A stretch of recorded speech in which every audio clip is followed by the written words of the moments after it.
Jail کی سلاخوں کے پیچھے سے چیئرمین پاکستان تحریک انصاف عمران خان کا قوم کے نام پیغام۔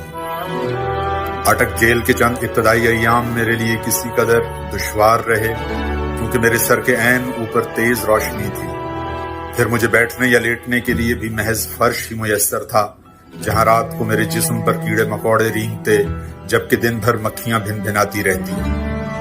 مگر بعد میں جب پنکھا فراہم کر دیا گیا تو اس کیفیت میں قدرے بہتری آئی۔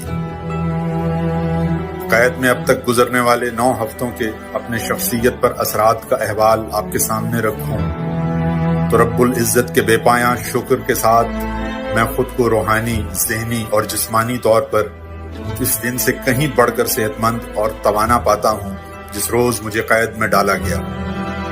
آپ یہ جان لیجئے تب اور آج کی حالت میں الحمدللہ زمین آسمان کا فرق ہے۔ میری نگاہ میں اس قید کی شکل میں میرے رب نے مجھے کلام اللہ کی گہرائیوں میں اترتے ہوئے قرب الہی کی راہیں دریافت کرنے، اپنے مطالعے کو وسعت دینے اور ماضی کے گہرے تجزیے کی روشنی میں حال و مستقبل کی پیش بینی کا نادر موقع عطا کیا ہے۔ لہٰذا میں ہر لحاظ سے خود کو جیل میں آسودہ کر چکا ہوں، چنانچہ مجھے اس سے رتی بھر فرق نہیں پڑتا کہ مجھے یہیں رکھیں یا ملک بھر میں کسی اور قید خانے میں منتقل کر دیں۔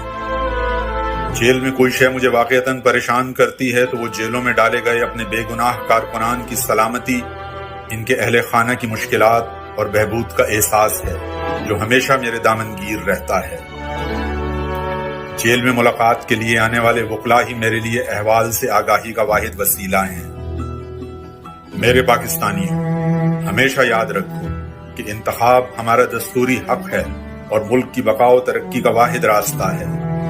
میں اپنے اس آئینی حق سے کسی صورت دستبردار ہوں گا، نہیں اس پر کوئی سمجھوتا کروں گا۔ دوسرا اہم پیغام جو میں آپ کو دینا چاہتا ہوں وہ یہ ہے کہ پاکستان میرا ملک، یہ دھرتی میرا اوڑھنا بچھونا ہے۔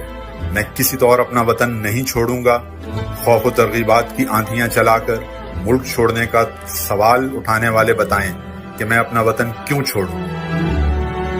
میرے پاکستانیوں، یہ بھی خوب اچھی طرح ذہن نشین کر لیجئے کہ میرے خلاف سائفر مقدمہ ڈونلڈ لو باجوہ اور امریکی سفارت خانے کو بچانے کے لیے قائم کیا گیا ہے، تاہم میں حقیقی آزادی کی اپنی جنگ جاری رکھوں گا۔